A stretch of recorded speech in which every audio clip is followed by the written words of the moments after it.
Hello everyone, welcome to the channel Professor Gold.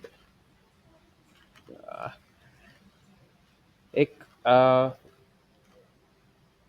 Professor gold ऐसे कैसे नाम लग रहा है आपको? इट्स ओके या चलो ठीक है, होगा अभी। चलो ठीक है, नाम में क्या रखा है, हम काम को देखते हैं। जैसे कि मेरा काम है सिर्फ गोल्ड में ट्रेड्स लेना, मैं सिर्फ गोल्ड्स में ही ट्रेड्स लेता हूँ और कोई क्रिप्टो में नहीं, कोई और करेंसीज में नहीं। इफ मैं फॉरेक्स कर रहा हूँ तो मैं सिर्फ और सिर्फ गोल्ड में ट्रेड लूंगा, क्योंकि मुझे वही समझ में आता है, मुझे और कुछ समझ आता है नहीं। तो वैसे मैं चाहता हूँ कि आप भी, आप में से हर कोई एक अपनी ट्रेडिंग लाइफ को एक सिंप्लीफाइड करे। मैं भी 4 साल से ट्रेडिंग कर रहा हूँ, लेकिन ये ट्रेडिंग जो है, ये एक ट्रेडिंग का जो पार्ट है, वो थोड़ा थोड़ा स्ट्रगल आपको फील करवाएगा। तो उसको सिंप्लीफाइड करने के लिए मैंने कुछ ऐसे रास्ते निकाले हुए हैं कि हमें कोई टेंशन नहीं हो, हमारी स्ट्रेटजी एक ही रहे, ना कुछ ज़्यादा कुछ लॉसेस का टेंशन रहेगा। क्यों नहीं रहेगा? क्योंकि हमारा हमारा माइंडसेट क्लियर है, हमारा वाई क्लियर है। वाई क्लियर है मीन्स कि हमें ये ट्रेड लेना क्यों है। आपके पास एक स्ट्रेटजी रहना चाहिए कि यही स्ट्रेटजी है जो मैं लाइफ टाइम फॉलो करूंगा, यही स्ट्रेटजी है वो मैं हमेशा यूज करता हूँ, इसके सिवा मुझे और कुछ आता नहीं है और आना भी नहीं चाहिए। एक ही स्ट्रेटजी को फोकस करो, बहुत सारी स्ट्रेटजीज है मार्केट में, हमें एक से ही करना है काम, वही आपको कहाँ से कहाँ ले जा सकता है, you never know.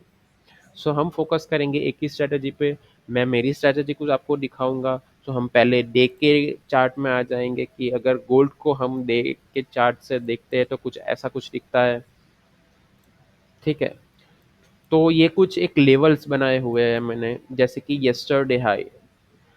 Yesterday graph ने कुछ क्या किया था, प्राइस एक्शन कहाँ आके बंद हुआ था, तो वो हुआ था कुछ 3050 के अराउंड अराउंड। और जो प्रीवियस डे लो जो था, सॉरी यस्टरडे का जो लो था वो था 3022 के around around. So previous day मैंने भी लिखा हुआ है। Previous day means what? Previous day उसके आगे का दिन, यस्टरडे के आगे का दिन प्रीवियस डे मैंने लिखा हुआ है। तो प्रीवियस डे कहाँ पे क्लोज हुआ, क्लोज यहाँ पे हुआ था, उसका हाई क्या है, प्रीवियस डे का हाई मैंने लिखा हुआ है। तो वो कुछ हुआ था 3038 के अराउंड अराउंड। वैसे ही मैंने उसका लो लिखा हुआ है प्रीवियस डे का। तो हम ये कुछ रजिस्टर मैंने इसलिए कुछ प्रेफरेंसेस के लिए रखा हुआ है, उसका ज़्यादा कुछ फोकस मैं उसके ऊपर करता नहीं हूँ ज़्यादातर, लेकिन एक प्रेफरेंस के लिए रख के चलता हूँ। 4 आवर टाइम फ्रेम्स में देखेंगे तो हमें कुछ टू हैमर्स दिख रही है, इन्वर्टर हैमर्स, हमें कुछ दो इन्वर्टर हैमर्स दिख रही है, जहाँ से हमें कुछ पता चल सकता है कि मार्केट कहाँ मूव हो सकता है। लेकिन हम सिर्फ प्रिडिक्ट कर सकते हैं, हम फाइनलाइज करने वाले होते कोई नहीं। ठीक है, वैसे स्लोली हम जाएंगे छोटी टाइम फ्रेम में। छोटी टाइम फ्रेम में क्या हो रहा है, तो ग्राफ जो है कुछ घंटों से एक प्राइस बाउंड के बीच चल रहा है। फोकस कीजिएगा क्या बोल रहा हूँ। हम 30 मिनट्स टाइम फ्रेम पे आ चुके हैं। 30 मिनट्स टाइम फ्रेम बता रहा है कि प्राइस जो है वो एक प्राइस बाउंड के बीच एक कंसोलिडेशन में चल रहा है कितने घंटों से। तो हम देखेंगे कितनी कैंडल्स जो है जो इसी टाइम बॉन्ड में चल रही है, तो कुछ 22 बार, 22 बार्स जो है वो एक ही प्राइस एक्शन, कोई चेंज नहीं हो रहा है, एक ही प्राइस के अंदर बीच में चल रहा है। बाई सेल ये जो एक प्राइस रेंज है, सबसे ज्यादा लोग पैसे कहाँ घुमाते हैं, तो एक प्राइस रेंज के बीच में। हम देखेंगे कितना पिप का ये रेंज है, तो ये कुछ अराउंड अराउंड 80 पिप्स का कुछ एक रेंज है। 80 पिप्स के अंदर हमें, मेरा माइंडसेट जैसे रख है कि 80 पिप्स के बीच में एक भी ट्रेड मुझे नहीं लेना है। ये प्राइस रेंज के बाहर मार्केट जाएगा तभी मुझे ट्रेड करना है, इसके बीच में मैं ट्रेड नहीं करूंगा चाहे कुछ भी हो जाए, क्योंकि मेरा तो एक ही सेटअप है। क्या सेटअप है? ये एक प्राइस रेंज है, एक प्राइस रेंज के बाहर ग्राफ जाना चाहिए। वो कैसे मतलब? मैं पूरे दिन एक ही फोकस करता हूँ कि एक प्राइस रेंज सुबह मैं आता हूँ, अपने सेटअप पे बैठता हूँ। एक सेटअप पे पहले तो एक ही फोकस रहता है कि सुबह से हुआ क्या है मार्केट के अंदर। तो सुबह से हुआ है, यही हुआ है कि मार्केट एक प्राइस बाउंड में चल रहा है। ये प्राइस बाउंड को जब ब्रेक करेगा, ये मैंने जो दो बॉक्सेस बनाए उनको इंटरसेक्ट करेगा मार्केट। जैसे कि ऐसा कैंडल एक चाहिए मुझे बाई में, ऐसा एक कैंडल मुझे चाहिए जो कैन जो कैंडल का बॉडी जो है वो बॉडी रहना चाहिए, बॉक्स को इंटरसेक्ट करना चाहिए। ऐसा एक एग्जांपल मैं आपको आगे दिखाता हूँ। ठीक है, तो ये जो एक मैंने कुछ प्रीवियस डे बनाया था, एक प्राइस बाउंड था जिसके बीच में चल रहा था मार्केट, इसके एक ही प्राइस में कंसोलिडेशन चल रहा था। हाँ, कोई लोग होते हैं जो इसके बीच में भी पैसा बना लेते हैं, वो मैटर नहीं करता है मेरे लिए। मुझे तो फ्री रहना है, मगज से फ्री रहना है, इजी लाइफ एंजॉय करना है, ट्रेडिंग एंजॉय करना है। एक एक ट्रेड मैं लूं, जहां से मैं बाय करूं, जहां से मैं सेल करूं, तो वो मुझे एक एक एंजॉय होना चाहिए। मैं ऐसा नहीं हो जाऊं कि एक टेंशन में आ गया हो, यार मैंने ले लिया है, जैसे ही मैंने लिया मेरा ट्रेड माइनस में दिख रहा है, मुझे प्रॉफिट नहीं दिख रहा है। तो वो मुझे ये कब होता है, एक स्टार्टिंग स्टेज में होता है ऐसा। वो मुझे वो नहीं करना है। तो उसके लिए मैं एंजॉय कर सकूं, उसके लिए ये एक स्ट्रेटेजी, सिंपल सा स्ट्रेटेजी है जहां से मैं बाय करूं। हाँ, प्राइस ऊपर नीचे चलेगा थोड़ा, लेकिन एक एक एक प्राइस एक्शन को देख के चले, कि एक ऐसा मान के चले कि इतने घंटे जब प्राइस एक ही प्राइस रेंज में चलता है, 30 मिनट्स टाइम फ्रेम में, इतने घंटों से जब ग्राफ एक ही प्राइस रेंज के बीच में चल रहा है, तो वो कहीं ना कहीं तो अपना मुख मोड़ेगा। या तो नीचे आ सकता है या ऊपर जा सकता है, लेकिन हमें कैसे पता चलेगा ये आज करने क्या वाला है? हो सकता है कि कल परसों बाई में गया हुआ है ग्राफ, तो आज सेल में जा सकता है, एक रिट्रेसमेंट के लिए सेल में जा सकता है। वो हमें मालूम नहीं। हमें कब मालूम चलेगा? जब इतना बड़ा टाइम फ्रेम, इतना सारा टाइम एक ही प्राइस रेंज के बीच में घूम रहा है मार्केट, तो हमें चाहिए एक proper breakout with a body.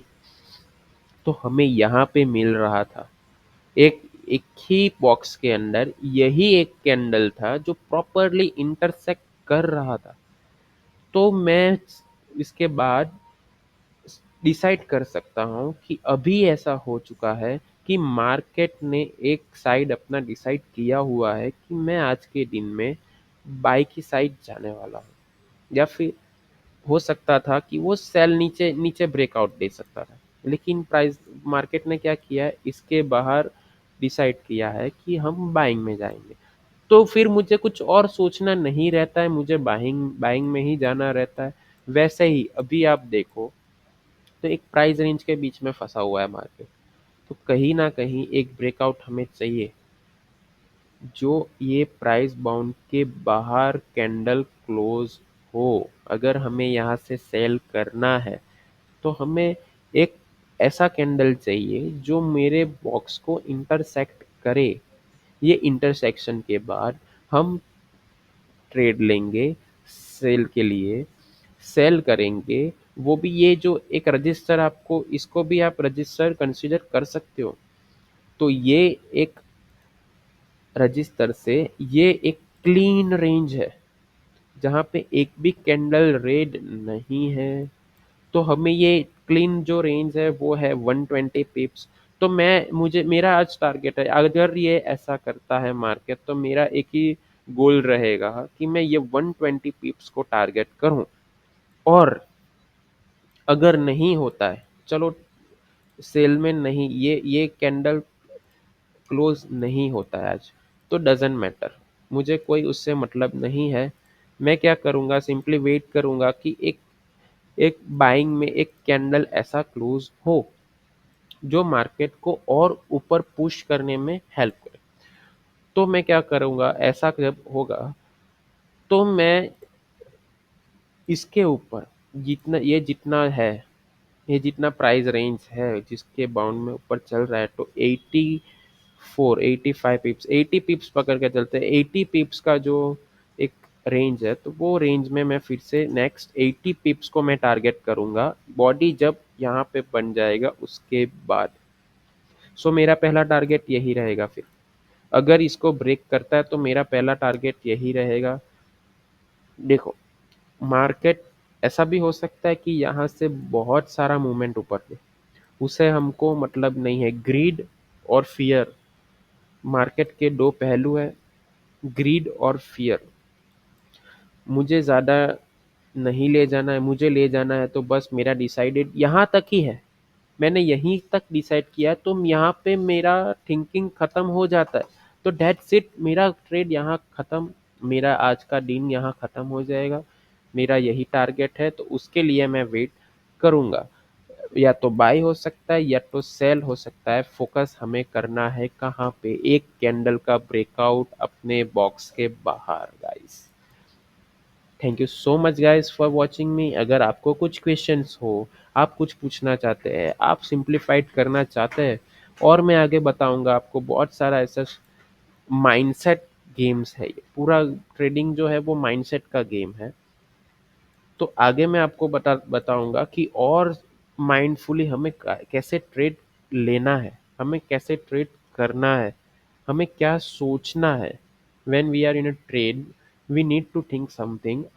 ये अपना माइंड जो है वो हमेशा घूमता रहेगा, आपको बाय दिखाएगा, सेल दिखाएगा, आपकी स्ट्रेटजी में आपको 100 टाइम्स आपको फेल करवाएगा एक ही स्ट्रेटजी के अंदर। लेकिन हमें वहाँ पे हार नहीं मानना है। एक ही स्ट्रेटजी को हमें एक ही रोड मैप से हमें हर रोज चलना है, उसमें चेंज होना चाहिए ही नहीं। एक ही रोड मैप से चलना है, एक ही अपना टाइम फ्रेम से चलना है, एक ही थिंकिंग करना है। हाँ, आप 15 मिनट्स टाइम फ्रेम चेक करके देख सकते हो क्या हो रहा है, that's fine. But 30 minutes time frame कैसा है कि हमें मेजर मेरे हिसाब से अच्छे मूव्स दे सकता है, मेरे हिसाब से अच्छा नॉलेज हमें दे सकता है, अवेयरनेस दे सकता है। अपने को अपने ट्रेडिंग के बारे में अवेयरनेस रहना चाहिए। पहले चीज़, क्या मैं कर रहा हूँ। सबसे बढ़िया स्ट्रेटेजी है तो awareness. Whatever you are doing, you must know what the hell I am doing. या मैं बाय कर रहा हूँ या मैं सेल कर रहा हूँ, क्यों बाय कर रहा हूँ, क्यों सेल कर रहा हूँ, यहाँ से मैं सेफ हूँ नहीं हूँ। Everything must be calculated.